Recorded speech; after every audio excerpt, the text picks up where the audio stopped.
Vamos a hacer la primera pregunta, Sheikh. Sheikh, vos viniste hace menos de una semana de la República Islámica de Irán. Contale un poquito a la gente cómo está hoy la República Islámica de Irán y qué significa la República Islámica de Irán hoy para el mundo. En breves palabras, ¿no?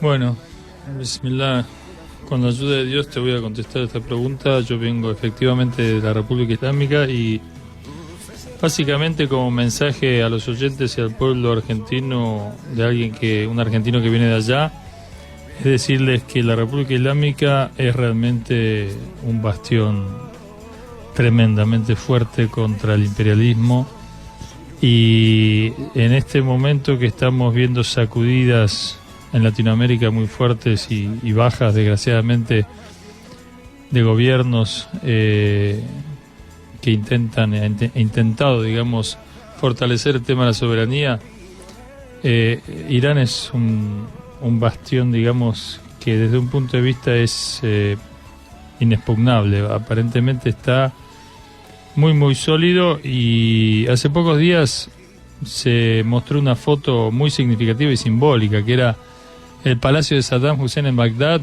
con una gigantografía del Imam Khomeini y de Ayatollah Khamenei. Para quienes conocen de este tema, Saddam Hussein fue el picapedrero, digamos, el agente del imperio para atacar Irán, y hoy Irán, digamos, que apoya los levantamientos populares en el mundo y en la región, está haciéndole frente al imperialismo junto a los pueblos de la región, en el Yemen, en Bahrein, en Siria, en Irak, en el Líbano, en Palestina, con lo cual se ha sacado el lastre de ser atacado en su casa a través de una muy importante victoria que se consolida con ese acto simbólico de poner la bandera de Imam Khomeini en la casa de Saddam, en el palacio donde tiraba el tiro cuando empezaba la guerra contra Irán.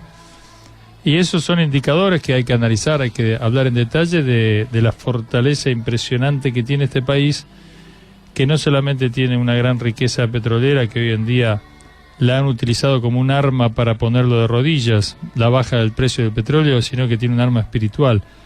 Y creo que es un mensaje. Voy a decir esto muy breve para terminar de responderte, de que si en Siria vemos que se está desarrollando la Tercera Guerra Mundial, Siria, Irak, que en esa zona está la Tercera Guerra Mundial, del enfrentamiento de todo el imperio contra toda la resistencia multipolar, con la inclusión de Rusia y China. Si en ese terreno el que está poniendo la carne al asador, el que está poniendo en el terreno el cuerpo, son las fuerzas de la resistencia islámica en mayor medida, no solamente. Por supuesto hay cristianos que combaten, hay ateos que combaten, hay distintas expresiones populares que combaten, pero realmente la resistencia islámica tiene un rol fundamental, y realmente eso muestra que se está derrotando al imperio allí, y eso es un signo de aliento para la Argentina, para todos los pueblos del mundo. Rusia ataca por aire, pero el enfrentamiento en tierra es lo decisivo. El ataque por aire por sí no basta, la prueba es Israel en el Líbano. Entonces, con ese cuadro quiero responderte de que vengo de una República Islámica muy fuerte, muy pujante, muy boicoteada, muy atacada, pero muy resistente. Coincido en la mayor parte del análisis, y te voy a decir por qué no en todo.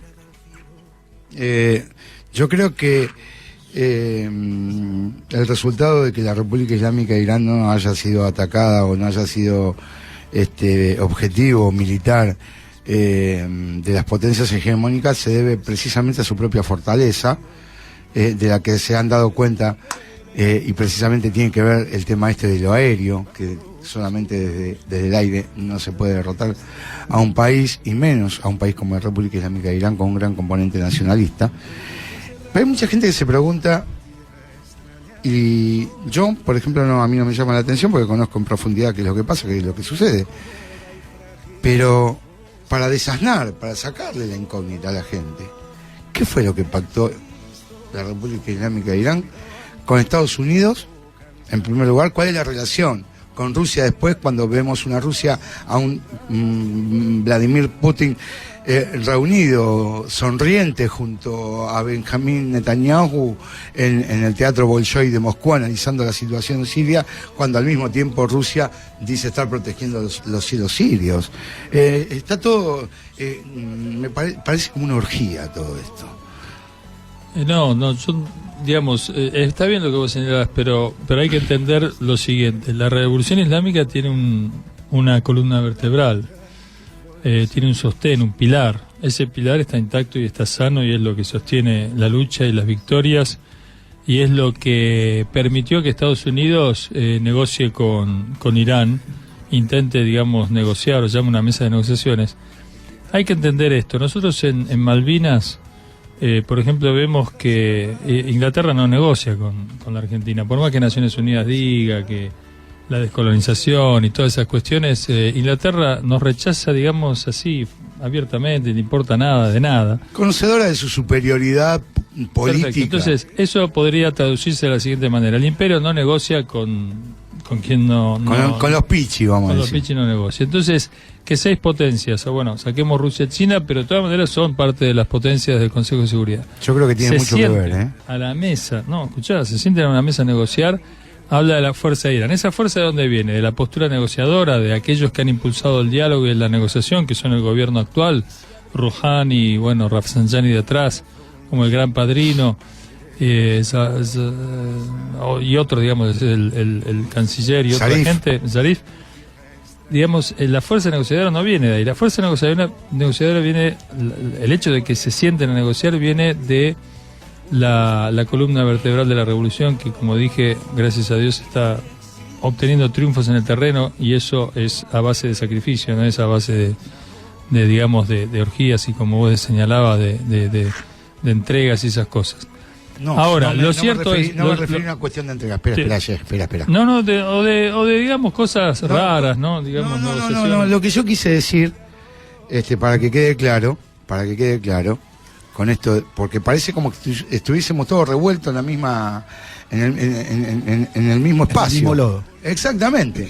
Porque, por un lado tenemos a un Estados Unidos que no le queda otra que negociar con la República Islámica de Irán, porque reconoce su poderío, su fortaleza, la reconoce, sabe que no la puede vencer en otro terreno. Entonces tiene que ir a la negociación forzada. Y aparte por los acuerdos que tiene la República Islámica de Irán, económicos principalmente, con la República Popular China, más que con Rusia, porque con Rusia compite con la producción de petróleo.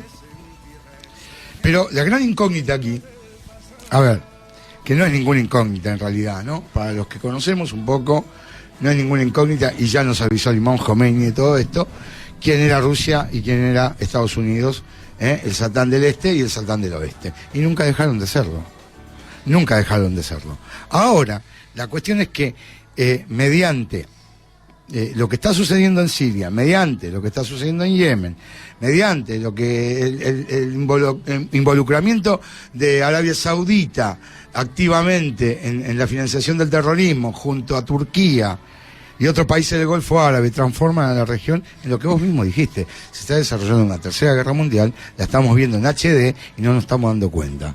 Ahora, en esta tercera guerra mundial hay zonas con nebulosas, hay zonas neblinosas, donde vemos un acuerdo de Irán con el grupo 5+1, el cual de alguna manera encabeza a Estados Unidos, por así decirlo, con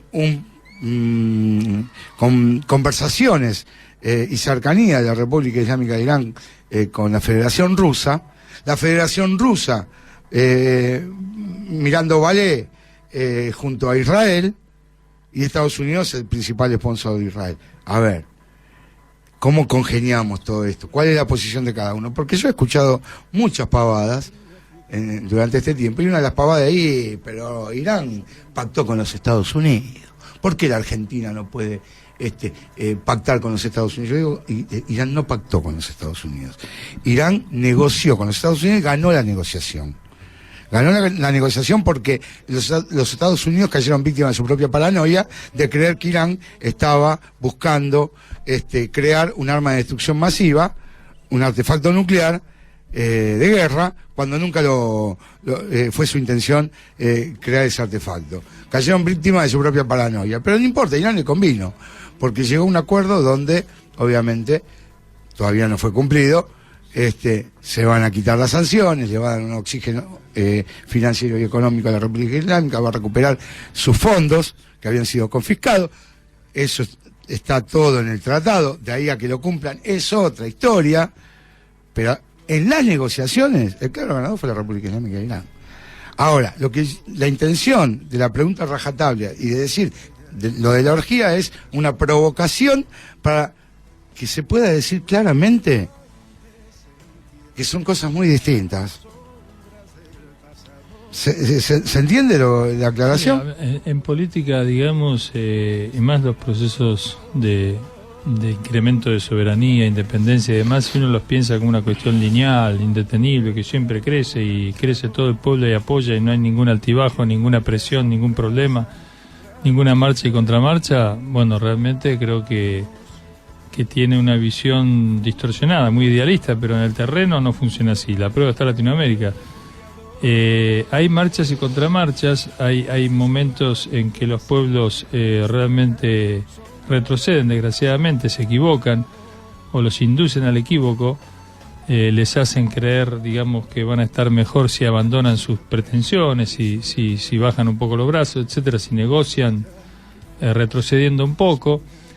En el caso de la República Islámica de Irán, obviamente el pueblo está sufriendo un boicot tremendo, unas presiones tremendas, y en ese terreno el pueblo, digamos, votó una alternativa negociadora, de la cual el líder y la columna vertebral que yo sostenía, que son los que básicamente hacen los mayores sacrificios para llevar adelante y sostener la revolución, siempre del primer momento se mostraron escépticos, pero dejaron hacer porque es parte, digamos, de la voluntad del pueblo experimentar y madurar en las distintas posibilidades que se le abren. Ahora el pueblo iraní llegó a la conclusión en poco tiempo de que Estados Unidos es absolutamente, como decía el líder, no se puede confiar. Ya lo decía también con otras palabras Che Guevara acá. Ni un chiquitito así, decía, ni un poquito así. Entonces, eso son experiencias válidas para el pueblo. El pueblo ahora, digamos, sabe que por esa puerta es todo mentira. O sea, Irán negoció. Pero hay que entender una cosa, Irán no negoció los principios de la revolución, negoció nada más el tema nuclear. Cuando Estados Unidos, como vos decís, el tema nuclear, para un buen entendedor, se sabía que no era un problema para Irán. Negociar el desarrollo pacífico de la energía nuclear para Irán no era ceder. Cuando ganó en ese terreno de alguna manera, como bien dijiste, la negociación, Estados Unidos pretendió agregarle a esa negociación cuestiones como la defensa, como la política, digamos, el desarrollo misilístico, el tema de derechos humanos tal como Estados Unidos lo entiende, o la democracia occidental lo entiende, que no termina de aceptar que el sistema islámico tiene otra concepción y que en definitiva tiene para dialogar o para demostrar que su concepto de derechos humanos es mucho más real y mucho menos cínico e hipócrita que sustenta Estados Unidos. Entonces, yo pienso que realmente hay que entender, estas negociaciones no fueron una entrega, estas negociaciones, Irán mantuvo sus posturas básicas, digamos, de independencia y de soberanía, y mantuvo el derecho a su desarrollo, lo mermó un poco, es decir, la negociación tuvo un costo para Irán, sin duda, pero en definitiva... Irán, un costo calculado. Un costo totalmente calculado. Inclusive puede ser que en algunos puntos haya tenido que ceder o haya cedido más de la cuenta. Lo que sí, en definitiva, la revolución está firme, el globo de ensayo de esta negociación, Estados Unidos lo pinchó, el pueblo de Irán ha hecho su proceso de maduración, veremos en las próximas elecciones cómo se desarrolla el futuro político de Irán, pero lo cierto es también lo mismo con el tema de Rusia, es decir, Rusia, por más que me digan que Putin se haya reunido con Netanyahu y haya, digamos, tenido una reunión más o menos amena, de acuerdo a cómo se lo analice, lo cierto es que Rusia intervino, digamos, atacó, rompió, digamos, el eje del desarrollo que tenía los terroristas y los mercenarios en Siria, le cortó el suministro en parte, no totalmente, desde Turquía del petróleo, que era abiertamente, digamos, le provocó unos costos a la avanzada imperial, y eso vale, digamos. Por supuesto, si alguien piensa que puede confiar y delegar en los rusos el proceso de la autodeterminación y de la soberanía de los pueblos del Medio Oriente, de cualquier pueblo del mundo, se equivoca. No se puede delegar el proceso de soberanía en nadie. Hay que hacerlo uno y hay que trabajarlo uno, y los pueblos en ese sentido tienen que ser soberanos y autodeterminar su destino. Pero hay que ver por dónde se lo mira. Y yo creo que Rusia, el balance es positivo, es decir, ha intervenido, China en menor medida, pero también está, y esos son límites para el imperio. Es decir, el imperio no puede hacer todo lo que quiere como lo hacía antes. Hay una fuerza multipolar realmente. Te interrumpo, ¿es un límite para cuál imperio? Porque acá está la discusión.